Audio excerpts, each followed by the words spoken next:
Alors imaginez une tomate rouge, juteuse et pleine de soleil. Derrière cette tomate, il y a plus que de la terre et du soleil. Il y a une histoire de coopération, une histoire d'innovation et une histoire de résilience, celle des paysans de Rougeline. Quand j'étais adolescent, je ne pensais pas faire le métier de paysan que faisaient mes grands-parents et mes parents. Je les voyais travailler sans cesse, sans relâche, souvent absents et devant faire face aux aléas du climat et du marché. Je trouvais ça profondément injuste. Mais cependant, après quelques années, un peu de maturité, me voilà en école d'ingénieur en agriculture à Purpan à Toulouse. En 1997, après mon stage de fin d'études chez les paysans de Rougeline, je devins à mon tour paysan, producteur de tomates sous serre dans les Pyrénées-Orientales, avec 3 de mes collègues de promotion qui me suivent dans l'aventure et associé à 5 agriculteurs, également présents dans les Pyrénées-Orientales, pour construire un site innovant à l'époque, en 1997, de 10 hectares de production de tomates sous serre. Me voilà à mon tour paysan, quel beau métier que de nourrir son concitoyen. Mais j'aspirais à exercer ce métier différemment que mes prédécesseurs. Et donc, il était important pour moi, malgré tout, de préserver les valeurs qui m'avaient été transmises. Beaucoup de questions venaient à moi.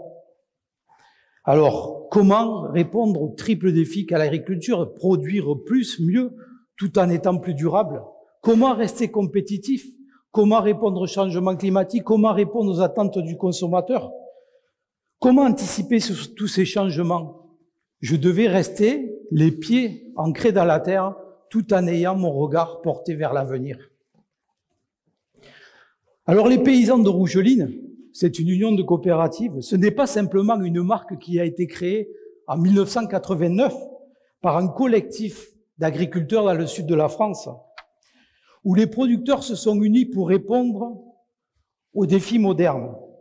Ce modèle, cette association répond à une idée simple. Ensemble, nous sommes plus forts. Et ce que je dis souvent, c'est seul, on va plus loin.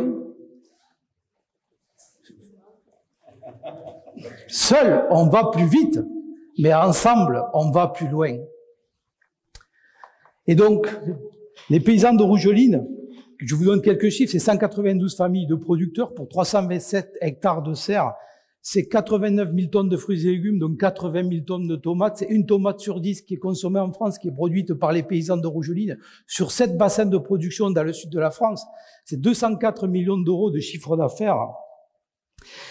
Et pour vous donner des éléments de contexte également, c'est en France, nous ne produisons que la moitié des tomates que nous consommons.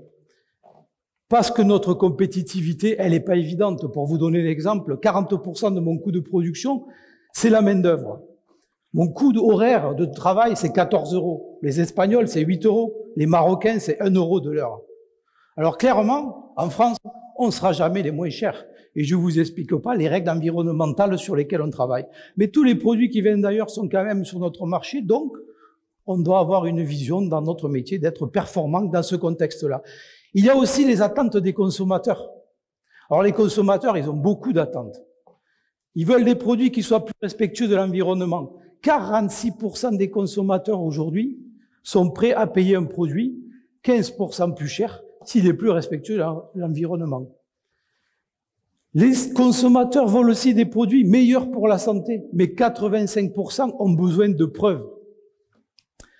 Et donc pour nous, le défi il est clair, c'est répondre à ces enjeux, bons pour la santé, bons pour l'environnement, et avoir des produits accessibles pour tous. Et donc je vais vous citer, parce qu'on n'a pas beaucoup de temps, mais quelques exemples de réalisations chez les paysans de Rougeline et dans d'autres entreprises. Le premier, c'est en 1997, on décide de cultiver nos tomates sur des substrats. Donc c'est là où on plante les tomates et on amène l'eau et les éléments nutritifs pour qu'elles poussent dans la serre à base de fibres de noix de coco, un substrat naturel avec une origine de produit entièrement recyclable, le mésocarpe qui intègre la noix de coco. Et donc on décide à ce moment-là avec un autre collègue de promotion, et d'ailleurs avec tous mes collègues de promotion avec qui je démarrais, je travaille encore avec eux. Au Sri Lanka, on monte une première usine de production des substrats.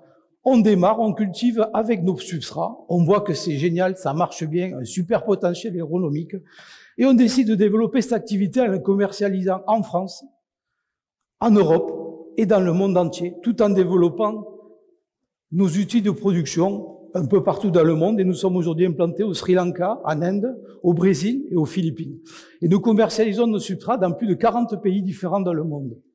Ça, c'est notre exploration sans frontières, parce qu'au-delà d'un business qui est rentable, qui fonctionne et qui se développe, on est en contact avec des gens qui font le même métier que nous, dans tout le monde. Et c'est une source de veille technologique énorme pour notre métier. On voit tout ce qui se fait partout et on peut l'appliquer, quand ça nous paraît intéressant, à notre propre métier, sous nos propres outils de production.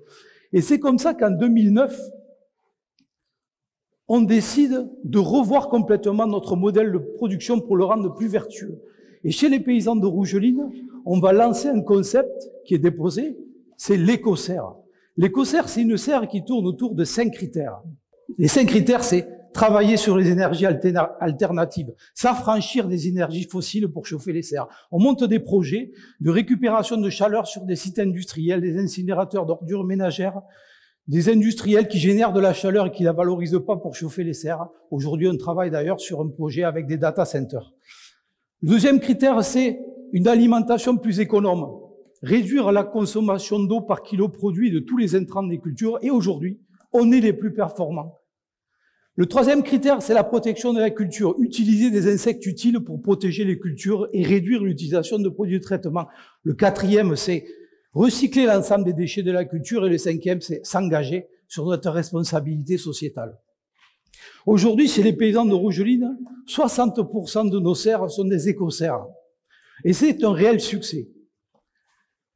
Mais pensez-vous que grâce à l'éco-serre, ce modèle plus vertueux sur lequel nous avons travaillé énormément et développé et investi, nous avons vendu nos tomates plus chères?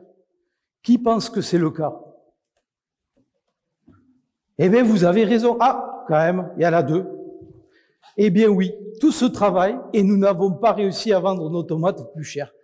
Simplement parce que le consommateur, quand il achète une tomate dans le rayon, comment peut-il comprendre tout ce qui se passe derrière et tout ce qu'on met en œuvre en termes de production quand c'est aussi complexe?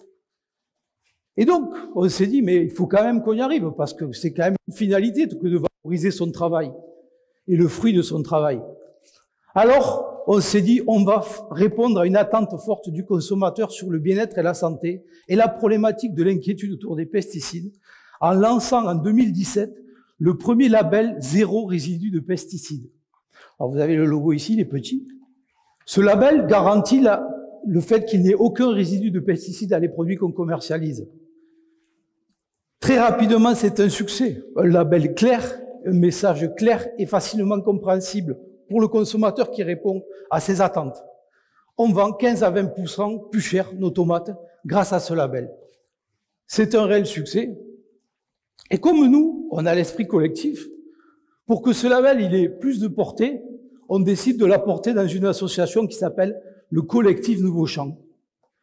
Ce collectif Nouveau Champ, aujourd'hui, il réunit plus de 55 entreprises du secteur des fruits et légumes, de l'agroalimentaire et du vin, qui ont décidé de travailler, de développer ce label avec nous. C'est un réel succès. C'est aujourd'hui le label qui a le plus de confiance en France des consommateurs, devant le bio, devant le label rouge et tous les labels qui existent depuis déjà très longtemps, en l'espace de 7 ans. En 2024, nous avons transformé l'association collective Nouveau Champ en entreprise à mission. Entreprise à mission, c'est une entreprise qui s'engage statutairement à développer tout ce qui est social et environnemental. C'est vraiment quelque chose d'important et sur lequel on s'engage. Et on a d'ailleurs lancé en même temps un label biodiversité.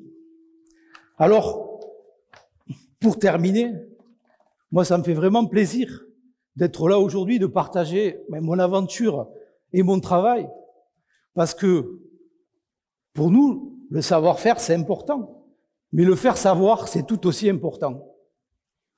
Et en conclusion, je vous dirais simplement que, en choisissant de collaborer plutôt que de rivaliser, nous montrons que l'agriculture de demain peut être plus respectueuse, plus innovante et plus humaine. Il est possible de concilier production et préservation, tradition et innovation, locale et globale.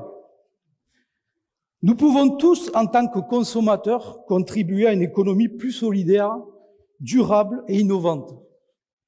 Cultiver l'innovation, c'est bien, mais le faire ensemble, c'est faire pousser un futur durable. Rougeline en est la preuve vivante. Alors,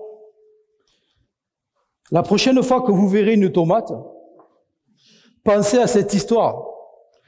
Une histoire de paysans qui ont décidé de faire pousser l'avenir ensemble.